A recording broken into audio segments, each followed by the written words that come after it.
Welcome to the Small Steps, Big Wins podcast. I'm dedicated to helping you take control of your life. Together, we'll explore practical tips, expert advice, and inspiring stories to help you overcome obstacles and achieve your goals. Making small changes is possible and can lead to big results. Are you ready? Let's go do this. So, Geoff, welcome to the Small Steps, Big Wins podcast. I am so excited to have you here because I read your book, From Fear of Failure to Flying High. Sorry, that's a tongue twister for me. From fear of failure to flying high. And I was so excited because there's so many components to this book that resonate with me that I can't wait to jump into it with you. But before we get started, just the background, a little bit of background to everybody on who they're listening to and, just how you got from where you were to why you wrote this book. Thank you so much for inviting me onto your show, Sue. It's so lovely to be here and talking with you. And thank you also for introducing my book, which has been a long time coming. It was a book that I set out to write in 2019, and I have a mind that gets diverted and distracted into all sorts of avenues. I love the world of personal growth and self-development. And so I went off on so many different tracks. And it wasn't until I started telling my story, my life story, to a marketing guru who said to me, "Oh my goodness, Geoff, your life is all about the fear of failure." Mm. Aticophobia, if anybody wants the academic, scientific sounding terminology. And it was such a shock to me that I came from a very normal, ordinary family that wanted to stay small in the world. I was admired. You look at a Tony Robbins or an Oprah Winfrey, and I never thought, oh, I didn't come from a background of abuse. I didn't come back from living in a penniless, poverty-stricken family background. I came from a normal background. And so it was very difficult to know, well, where's my motivation going to come from to progress in life, to be a success, to have the things that I want to have.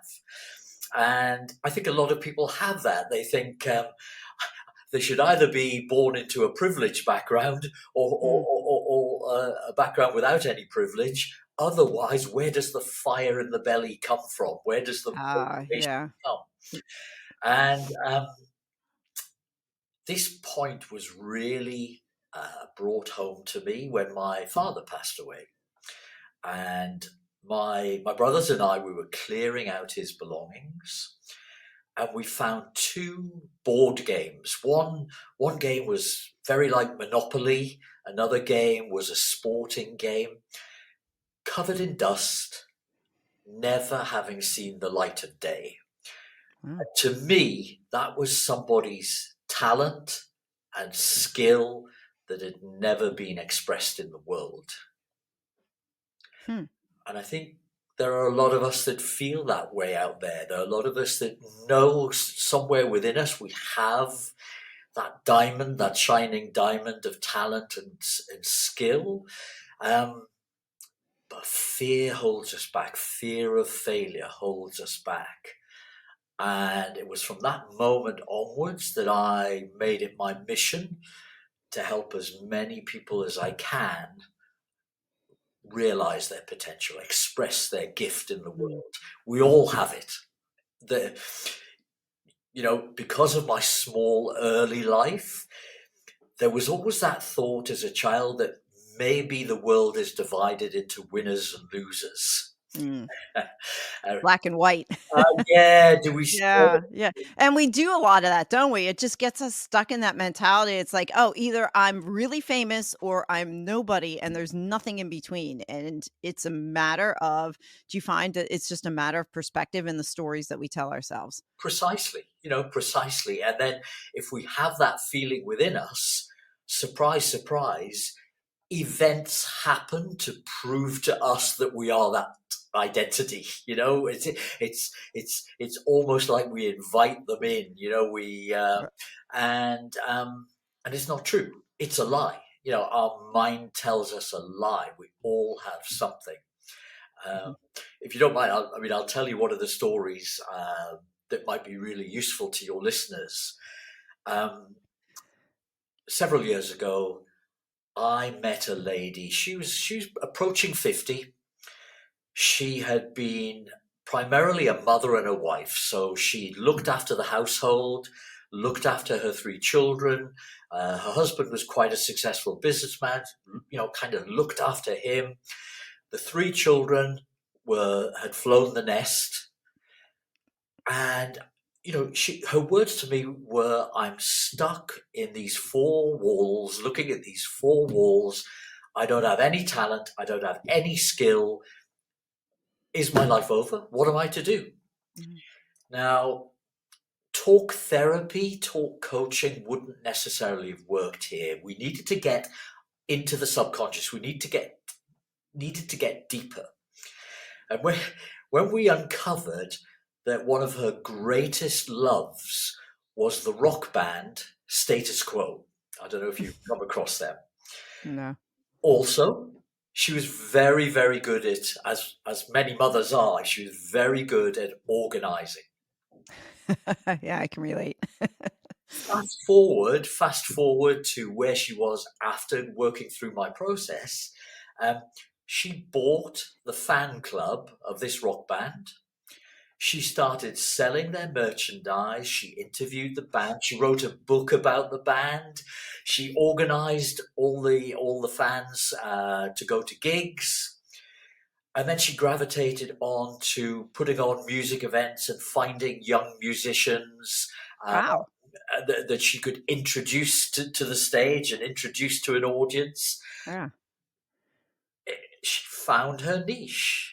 She found what she was meant to do. She loved it. She made money from it, and it was, and that's the sort of expansion into life that people can experience. Wow. So let's pause there a minute. How do you, what are some of the, I want to get practical. What are some of the tools that like somebody's listening to that going, wow, I'm that stuck person right where I'm at. Like, it's like I'm in a job I don't like. I'm in a profession that's not fulfilling. I do the same thing over and over again, and I'm not passionate about life anymore. Yes. Yes. Small steps. Where does one and really that's also I'm gonna piggyback that question as well. You created an assessment called the blank canvas assessment, which I took. And a great question you posed right at the beginning was we were to ask ourselves, what do I want? Who am I? And who do I want to be?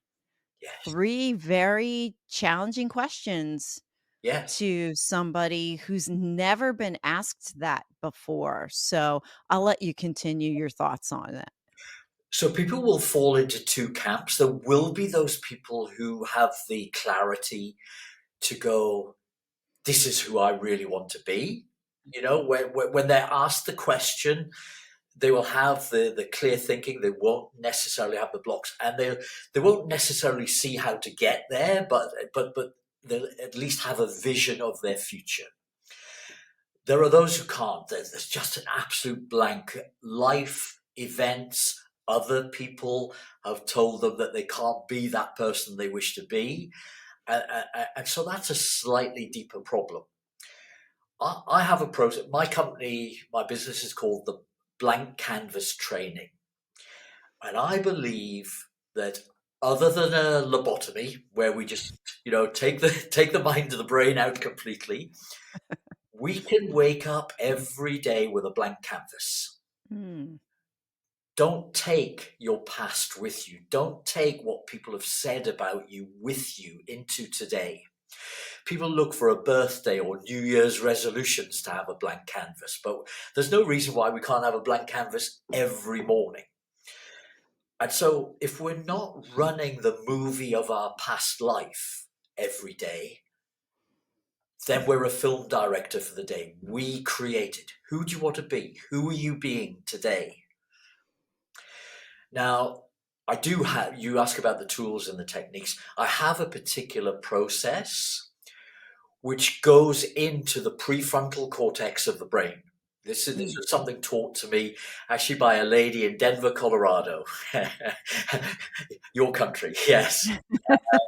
And she taught me this 18 years ago. And firstly, I was a client of hers, and I used this to clear some of my stuff, to clear Mm, my fear of failure, etc. But it's a process. It's a means of removing the negative identity we have of ourselves. But it doesn't just stop there. It then replaces that with empowering beliefs, mm, empowering values. It remolds our identity. We don't become something else. We just become that best version of ourselves, which we're looking to be. Um, does that kind of, and it, just it does. to go to the assessment. Um, if people send that assessment to me, because I've been doing this for so long, I can identify blocks that we can't see ourselves. We don't necessarily see. So it gives me the platform to these sessions that I have with people. And my mission in life is to have everybody just try it once. Because it's freeing, it's liberating. Uh, Mhm. but the assessment helps me see what the block might be that is holding a person back, because we can't Okay. see ourselves. Yeah, that was gonna be another question, like, what are you know, I know when I started my personal development journey a couple of years ago, I realized there was something more, Mm, and then I was struggling to see what it was that was in the way, yes, and then when I started working with a coach and going deeper into where my limiting beliefs were and what they were actually how destructive limiting beliefs yeah, can be, yes. then going through the process of extrapolating them and then rewriting them. And it's not, it can't, I guess it can be done by yourself. I don't know. I didn't really do that by myself. I did it with a coach. Yes. But just finding and overcoming those. Do you find fear of failure to be a more common root for people's limiting beliefs? Or are there other fear of things that you find are also common in addition to failure? There are many fears, as we all know. The fear of losing, the fear of Sure. rejection. There are so many fears out there. What what I find, some of the symptoms. If people want to investigate, is it fear of failure that I'm experiencing? Um, Many people, they're waiting for something to happen to give them a sign that they're on the right track. Ah, okay. Or they may know what they should be doing, but they're avoiding it. So that's a symptom of fear of failure. That's an inability to just go and do it, because, I'm waiting for a sign, or I'm waiting for the right person to come into my life to help me do this. Or Mhm. um, I noticed it primarily when I went to, because I was a personal growth junkie. I've done many, many things in personal growth and self development. And I asked myself, why, after a workshop or a course, why can a certain percentage of people take the information that the guru or the teacher teaches? Why can they take it and just go almost on a straight line and achieve what they want to achieve? And yet others hold back, second guess, question the guru. Does this really work? Mhm. Mhm. Will this really work for me? Um, Wait, avoid. And of course, as you wait and avoid and procrastinate, then the motivation dies, it fades, it Mm. dilutes, it Right. does it, and people start to convince themselves, this won't work for me.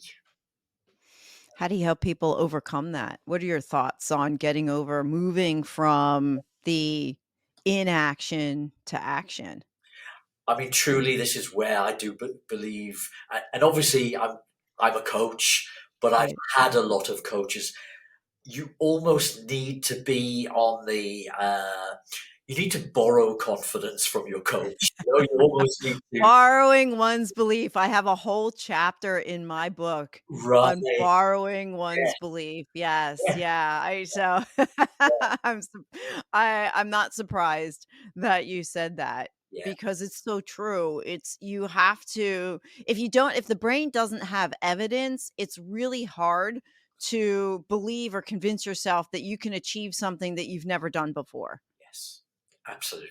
No, 100%. And yeah, and having somebody with you, and or just yeah, having somebody in your life doesn't even have to be a coach. It could be a spouse, could be a friend, it could be a partner, Yes, could be anybody, right? It doesn't have to be a coach in particular, but to have somebody that has that belief yeah, in you and to instill that and to allow that for you to, continue to kind of like do that thing that you don't think you can do, but at least you can go try it. And out of that, so I got a question that would come out of that. So here's somebody they try something new yes, and the outcome is it doesn't work. It didn't work. There was a failure involved. There was a loss of a job. There was something that it didn't go quite the way they wanted to. And they come back to you and say, okay, Geoff, I tried this thing. It didn't go the way I wanted it to. What would be your advice to that for overcoming that fear of failure, using that failure word? How do you twist that around so that we don't think failure, we think blank. so I run an online course, and one of the things that I advise people to do is to try and remove judgments from their life, judging things. I mean, success and failure, those are just human judgments. What is success in one person's mind is failure in another person's mind. Mm, What are these terms? They're human made um, ideas, aren't they? Stop. I would ask my clients, don't think of things in terms of success or failure. mm, Now, if somebody's gone into a new venture and they've tried something and it hasn't worked out, firstly, it may not be for them. It may not be. yeah, Fear of failure and focusing on that and having myself opened up to that allowed me to understand what my coaching and mentoring was all about. I'd been a coach mm, and mentor before that, but it was like, well, I can help anybody. mhm. But actually, what started to come to me is the people that have got the exact problem that I had, and I've got a lifetime of experience with. Right, right. They make the best coaches. Absolutely. They do, they They'll do. support you when it's your personal life and what you've had, your challenge, the challenge you've had in life. Mm, Um, so just having that opened up my life and my success with clients. Um, so firstly, if something hasn't worked, you just need help in tweaking it or changing it slightly. Um, many people nowadays, they're looking to make money and they mhm, follow the next shiny object, and that shiny object isn't for them.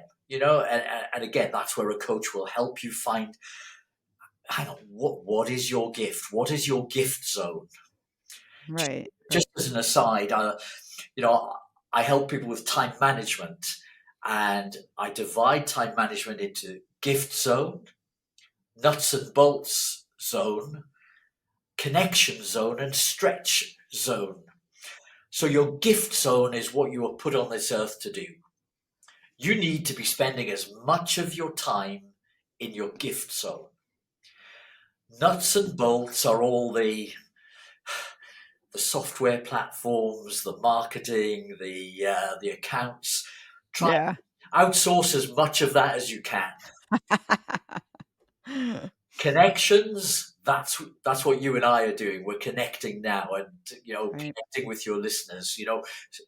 so much of your week every week needs to be spent making connections and new connections. Stretch is where we get out of our comfort zone and we say, right, I want to be, I don't know, interviewed on a TV show next week, or whatever it is that Yeah. stretches us and makes us slightly uncomfortable. Um, and then going back to your original question about, if somebody is fearing failure and experiences failure, mostly with almost every client that I've ever worked with, there is a reframing of that failure Hmm. where it hasn't been a failure. Right. Right. How important it is. It just goes back to what we tell ourselves, what is true, what is not, how we view that circumstance. It can be seen if we allow it to be viewed as a failure in our eyes, then of course it's going to be that negative thing. If we look for the positives, if we look for the good things that came out of it, because if we're honest with ourselves, every negative or traumatic situation, and I don't want to make a blanket statement, but I'm just saying most things in life, we can take a step back from when we're not so much in the situation anymore, and we could find at least one thing that was good that Yeah. came out of it. Yes. We could find one, if you can find just one thing to be grateful for that circumstance, then, it happened for a reason. My coach, I have to tell you, when I first started coaching with him, and this was over a year and a half ago, the second session he asked me, he's like, "Sue, do you think things happen to you or for you?" And that was the first time I had ever heard that question asked to me, because Yes. I haven't been in the personal development space very long, maybe about 2.5 years or so, but that was the first time I ever heard that question asked. And I thought to myself, I was like, first I thought, "Oh, is this a trick question?" And then it's like the second one was, "Well, wait a minute, if I answer things happen to me, then I play the victim in my life, and I don't really want to be the victim. I Yes. really want to be empowered to be in control of my life." So then when I flipped it and I said, "Okay, well, things happen for me," then it allows me to press into and find the good in what is going on. And I heard it once said that, gratitude and frustration or anger or fears, like gratitude can't live in the same space as anger or depression. You can't be both. You can't be depressed and grateful at the same time. Very good. And I'm the type of person that tries to disprove everything that I hear, right? So Yeah. I thought about that and I thought, wow, well, let me see. So, in a state of gratefulness, when I started to feel depressed, I'm like, wait a minute, well, let me see if this really works. I did. I pressed in. I was like, wait a minute, what are these things that I'm grateful for? Now, I have to say, it's not an instant for me. It wasn't instantaneous. It took a little bit of reframing. It took a little bit of meditation. It took a little bit of time, but it's like, wow, after a while, gratitude now just is steeped in my life, in everything. I just get up every morning very grateful, regardless of the circumstances that are going on. So I know we kind of digress a little bit Oh, there, but that's wonderful to hear how you've yeah, dealt with this. One of my favorite phrases is "out of the darkness comes the light." yes, And if people look at the so-called failures or the so-called uh, dark times in their lives, if you look back on that, often there's a dawn or there's a light that comes yeah, directly after that darkness. And I've had business failure. Back in my early 20s, I was a teacher, and I was talent spotted to come to America, of all places, and play professional soccer. And it was a dream job. I was going to be a sportsman. I was going to be paid a lot of money. 7 days before flying out to the States for this dream job, I dislocated my right ankle and broke 3 bones in my right foot. ooh, My dream was over. It's and back in those days. This is a few years ago. There weren't there weren't the medical means of just repairing this simply and easily. And yeah, the dream was over. At the time, I was devastated. Yeah. Um, However, it led me to, and I don't know if your listeners know of Dan Millman, or you know of Dan Millman, the peaceful warrior. It led me to his book, which was a personal growth, self development book. He had had a motorcycle accident with a similar accident to mine. Mm. He went on to be a world champion gymnast, and it just opened up the world of personal growth to me, and led me on the path I was supposed to go onto. So, Mhm. sometimes when an event seems so big in our heads, oh, this is a disaster, this is awful. Yeah. Years later, we can look back and see that as being minuscule. Right, right. When we put things Oh, go ahead. I saw you wanted to finish. No, no, no, no, no. Go ahead. I was gonna say when you what you said, when we look back at something, it seems often minuscule. That Yes. made me think that if we take our life instead of on just a snapshot, if we put our life on a continuum, and project out 20, 30, 40 years, depending on, however old you are, when you do it that way and you say, okay, look back 10 years. Where were you 10 years ago? What have you accomplished 10 years ago, or from 10 years to now? And then you go out and you think of, wait a minute, even though I'm 52, even though I'm 52, my life in some respects is just being rewritten. It's just beginning. I'm just Yeah, on this yeah, journey into another iteration of who I am. And then if I put it on that timeline, I've got 40 years. yeah. I can Absolutely. build out whatever I want, and achieve whatever I wanna achieve. I think the saying goes, we overestimate what we can accomplish in a year, but we underestimate what we can do in 5. Absolutely. Absolutely. Yeah, If yeah, and I thought about that, and you mentioned before about gifts, about finding your gift zone. What are 1 or 2 things people can do to help them either find their gift zone or start that journey for locating or, like, trying to press into what their gift zone is, especially if they're listening and they're going, I don't really know what my gifts are. How do I find those?" What did you love doing as a child? Mm. That's one way. Some people, they love painting and draw. Uh, there was one guy I coached, and he wanted to make money. He was a man in his 30s, and he was money driven. How can I make money? And he was looking at cryptocurrency, affiliate marketing, property, all of these different things. Mhm. And I asked him the question, what did you love doing as a child? Oh, drawing. I love drawing and painting. And I said, okay, um, any particular niche of drawing? And he loved, his other love was cars. He has started a greetings card business, um, for what he calls, for petrol heads, as he calls them. Um, and he is doing these wonderful drawings of cars, bespoke to the recipient, whoever's going to receive Yeah. that card. Birthday cards, Christmas cards, Valentine's Yeah, yeah, yeah. cards. Wow. Very successful business. That was his gift.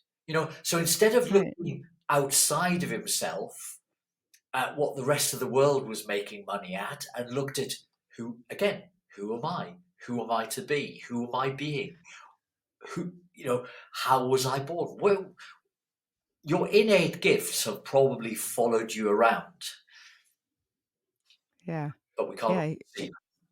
Can't always see them, right? Yeah. Isn't that there are the 4 levels of competence or incompetence. Yes, The highest is unconscious competence, yes. where you're so good at something, it doesn't even feel like it's Yeah, just so natural to you that you can just have it be a part of your life, and then it's just so natural, right? That unconscious competence where you've just achieved that level of whatever it is that you can do that's just so natural and you're just in that gifts zone.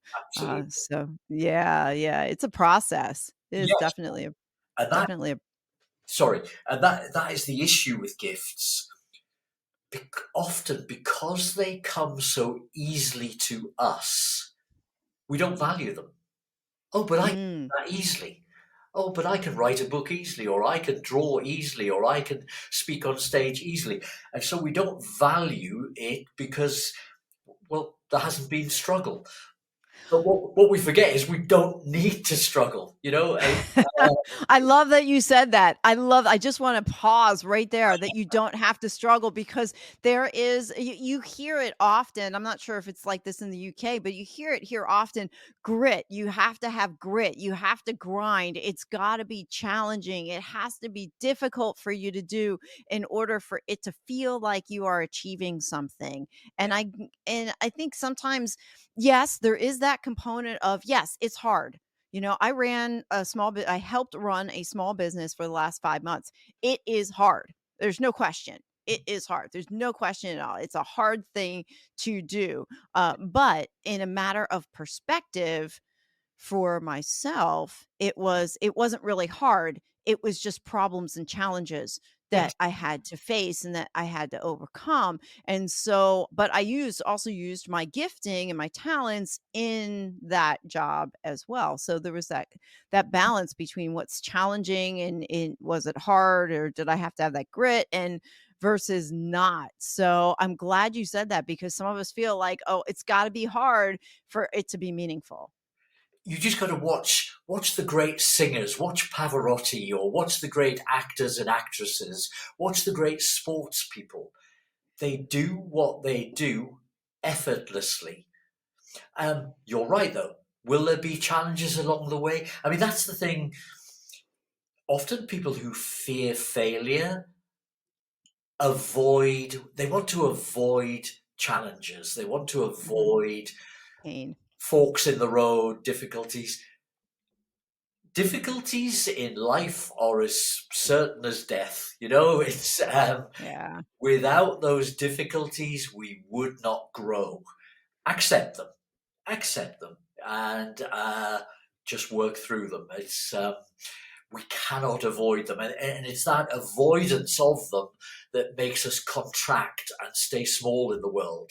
Whereas if we invite not invite you don't that's the other thing, you don't need to invite in challenges. They'll come, life will bring, but they're, as your coach said, they're for you, not against you. Mhm. Have you come Yeah. across the concept of the gap and the gain? Oh, yes. Yeah. I've read that one, and Yeah. then their follow-up is 10x is easier than 2x. I've read Ben that as well. Hardy, Yeah, yes. Ben Hardy. Yeah, Ben Hardy's great. And, the gap in the gain. Yeah, I mean, that's it. It's like closing the gap between who you are and who you want to be, and just finding that, you know well, for me personally, I think he also wrote the book Who Not How Yes. as well. Yes. So the book Who Not How is sometimes it's like you know what you want to do, you just need to find the who to help you get there and start taking the small steps in that direction of what you want to be. What are your thoughts on manifestation and setting vision goals, writing things down? What have you seen in your experience in that area? I have one particular non-negotiable habit that I do every day, and I've been doing it for years without fail. The first thing I do upon waking every morning is I'll take my cup of coffee, a pen, and a journal, and I'll journal. Now, I have a methodology for myself. If I detect any negative, if it's a Monday morning and the tasks I have ahead of me, the weather's bad, the tasks I have ahead of me are not particularly inviting, I can journal out that negativity. I Mm, can put it down on paper. I can get it out of my head and onto paper. And I tend to advise people, do this with pen and paper. Don't do it with an mhm. electronic device. We need that human connection, and we also need to slow. Computers, iPads, smartphones, they're all about speeding things up. Journaling should be about slowing things down and really catching what our thoughts are. Mhm. So journaling, I believe, is a, and then coming back to my assessment and coming back to the name of my company, Blank Canvas Training. Who do I want to be today? Who am I going to be today? Who am I going to be for my wife, my family, my children, my people who work for me? Who am I to be? And if you can start, and it doesn't take me much time to do this. You know, people think this should be, oh, I need to get out to work in the morning, or it's an onerous task. Some mornings it will take a very short amount of time. Other mornings it will take a bit longer. It helps me and the people I've taught this to get into the flow right at the start of the day. Oh, yeah, yeah, I like that. You know what I like about that? We opened, our conversation with me talking about the 3 questions that you pose at the beginning of your assessment. What do I want? Who am I? Who do I want to be? What I like about what we were just talking about is who do I want to be today? Yes. Today. It's like the here, the now, the next 16 hours that I'm awake. Who do I want to be today? And I think what I'm capturing and what I want to encourage people on is that you don't have to figure out who you want to be 10 years from now because some that could be overwhelming to somebody. That's actually we really can't figure out who we're going to be 10 years from now. Let's get raw and real. Yeah. 10 years ago, if you asked me who do you want to be 10 years from now, I couldn't have answered the question. Exactly. Y you know, none of us can, really, if you really, really, really think about it. Like, maybe the profession might stay the same, okay, but are you the same person? Are you still living in the same house? Are you still married? Do you have children? Do you not you know, any of it, right? Any of it, but who you are today, I love that. Just a practical step. Who do I want to be today? How do I want to show up today? Today is just a microcosm of your life Right. anyway. You know, who you are being today um, will help determine tomorrow and your life. Mhm, And who you are being today, that energy that you give off today will affect those around you. Because I have mm. a lot of people saying, "Oh, I'm a positive person, and I'm upbeat, but I'm surrounded by negative people." Or somebody Yeah. in my family is like, how can I impact them? And people are trying to change others around them. You can't. But when you change yourself, you will see the energy change in other Mhm. people. And if you can do that on a daily basis, it's incremental. It Right. grows. It grows. Right, right. So for people to, we only have today. We're anchored in today. If we do this journaling exercise in the morning, who do I want to be today?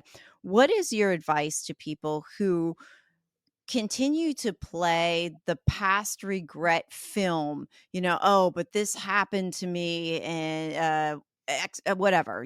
It's something that happened in the past and it's stuck there and it's not going anywhere. What are you some thoughts and suggestions on that? I mean, certainly my process, the blank canvas process, where I work on the prefrontal cortex, can get rid of that very quickly. I've had people come to me who've had 9, 10 years of therapy, talking therapy, and actually just going over that past event or going over Mm, that past, and it just keeps them stuck in that place. Whereas this can rid you of that, whatever that block is, very quickly. Very quickly and very deeply on a deep basis. So there is that. There is that. Um, the other aspect is tough love. mm, We humans can often wallow in feeling sorry for ourselves. And sometimes we actually and it's not given out with any sort of blame or guilt or shame. It's given out with love that stop it. Don't go back there. And Yeah. we do have the power within our minds to control those thoughts. I was very lucky in the COVID year when we none of us could go anywhere. Um, to be connected to a Dr. Leonard Laskow. I don't know whether you've ever come across him at all. He's an American. Um, he's written a fantastic book called Forgiving Love. The forgiving is separated, so it's forgiveness, but it's forgiving love. And he was a scientific medical doctor working in a hospital, but he also had this spiritual leaning. And he decided, this is in the 1960s, he decided to try healing cancer cells through meditation. Mm. And the first patient he ever did the meditation on, she had a cancer cell in her stomach and she never came back. And he was really worried that had it worked, had it not worked? And luckily, several months later, he bumped into her and said, "You didn't come back. What were the results? What was the outcome?" And she said, "Oh, I didn't need to come back. It went away. The cancer cells went." Wow. Wow. And the reason I brought him up is, why do people stay stuck?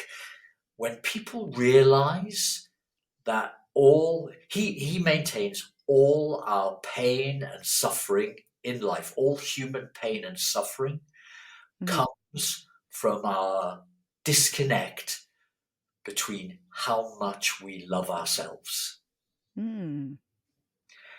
And if we and and so when you say how can you help people, overcome helping a person to love themselves more and bridge that gap between what, Mm. what they think of themselves and how much they should love themselves as a human being, that overcomes fear of failure. That overcomes Mm. the staying stuck in Mhm. that space. Does that make sense? Mm. Yeah, it does, it does. We hear a lot of phrases, uh, personal development space, conversations, whatever, and teaching people to love themselves is common. We're hearing that, people want to be seen, loved, and heard, so people need to teach them to love themselves. Somebody listening might be like, "Well, yeah, okay, that's great, but what's one thing that I could do to help love myself or an example, or if there's somebody I want to teach them to love themselves?" Let's get practical for a minute. What's a few, one or two things, we hear that, but it's like the first thought is, "Okay, yeah, that's great, but what do I do?" I mean, in my daily journaling, I will Mhm. advise, what is good about you? What do Mm. our mind automatically, when we set about our day, our mind will automatically go to, "Oh, why am I stuck in this job? I hate this. Mm. Oh, because I'm not good enough to get a better job, or I'm not brave enough." We can quite often start our days looking at the negativity of our situation in life.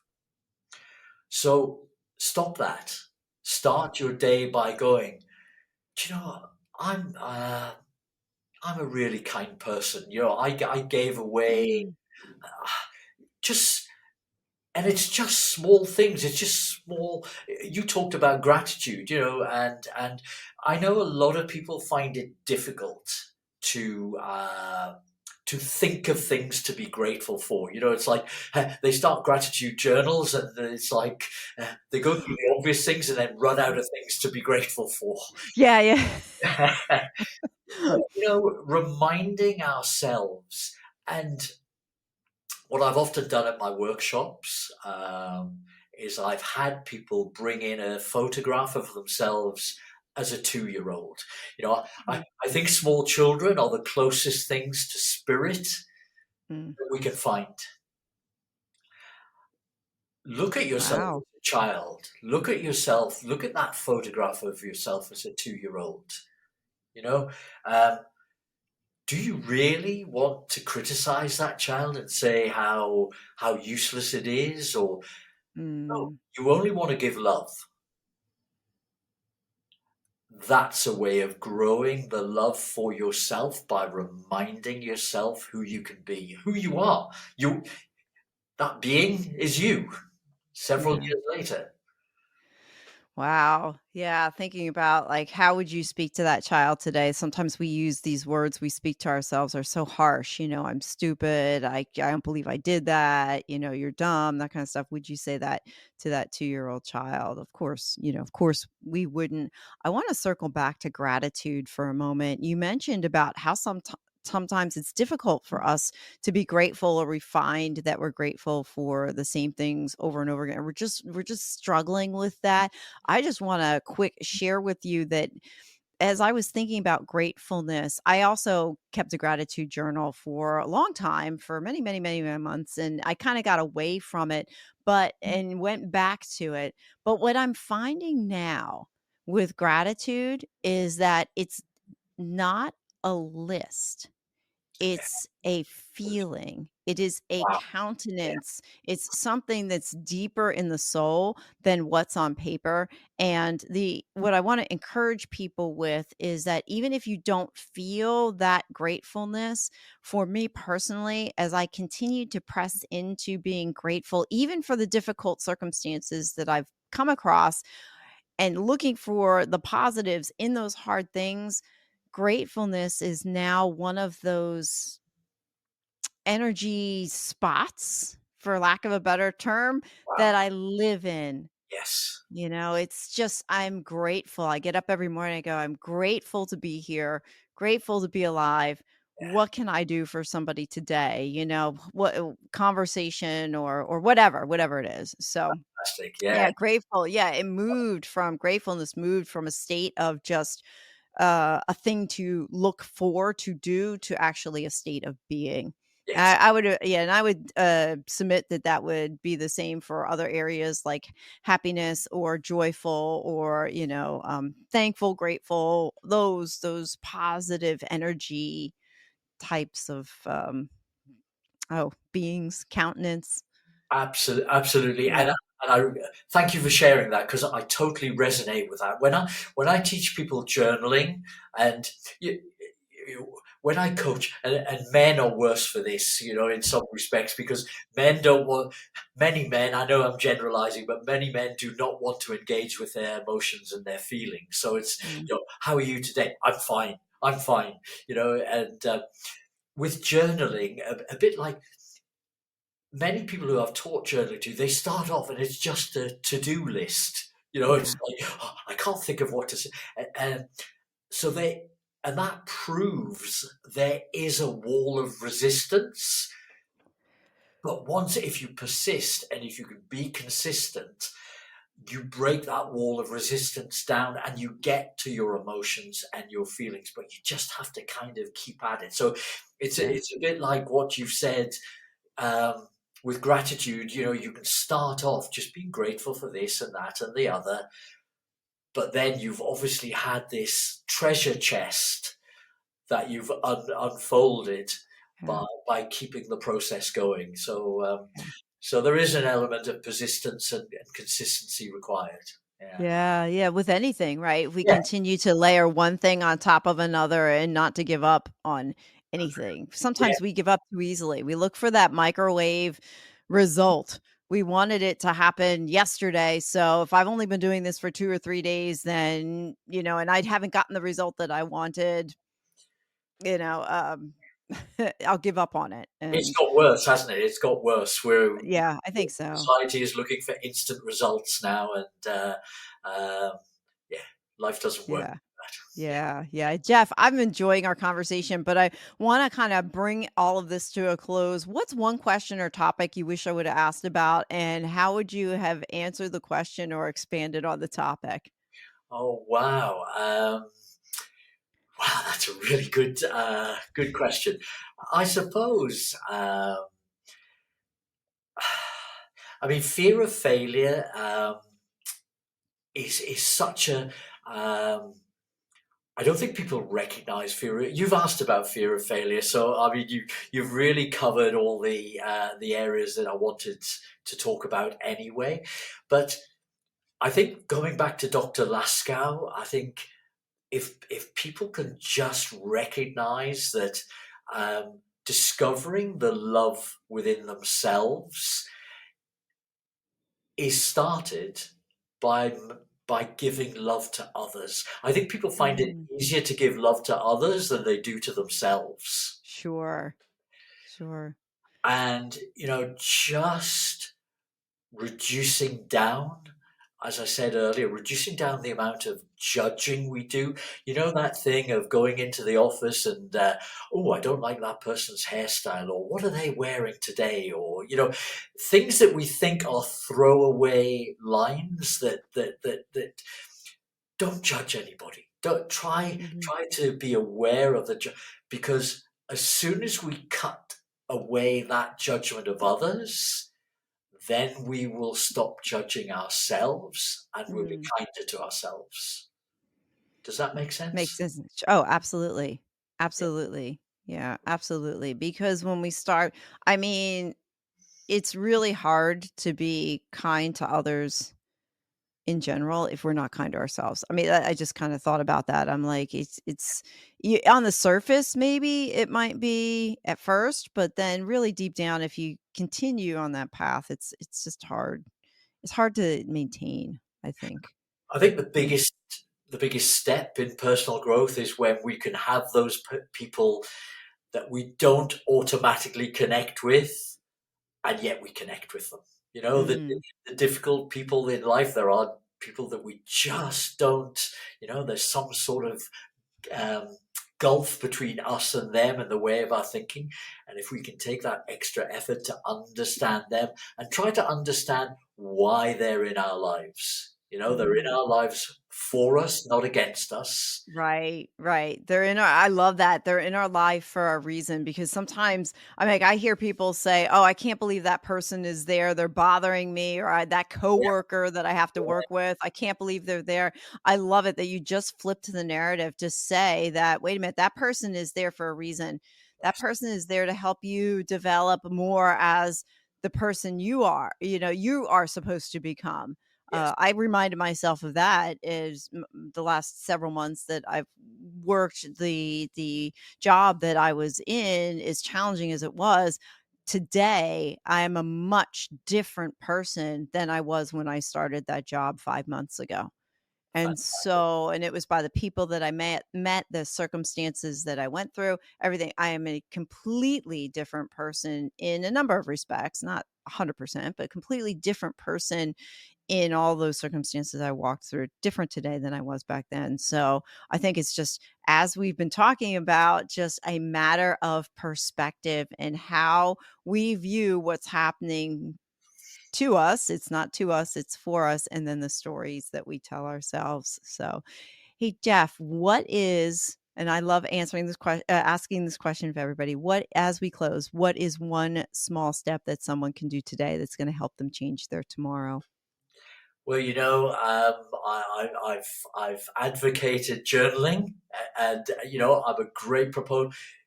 If you want to do something on your own and see what your mind is telling you, try journaling tomorrow morning, and then the next morning, and the next morning. I mean, I can off the blank canvas process. I am so it's my passion, and I will offer your listeners, a free session. Fill in the assessment. Have a free session. It takes 40 minutes over Zoom or whatever, and just feel the freedom it gives you within those 40 minutes. Wow. Just feel it. Thank you. And if they never do it again, that's fine. It's that's your personal choice. But I want people to know that they need not be trapped, frustrated, confused. That there is something that releases this. Okay. Mm. Yeah, thank you. Thank you for sharing that, Geoff. How can people find you? I mean, I'll put stuff in the show notes, but I like to ask the question as well. Yeah, I mean, my website is geoffsober.com, and the information about me is there. And thank you for sharing I think I've got the link to the assessment and the link to, if people want to take up my offer of this free session, then they can book into my calendar. Perfect. Perfect. Well, Geoff, thank you for the gift of your time. This has been a great conversation. I enjoyed it very much so.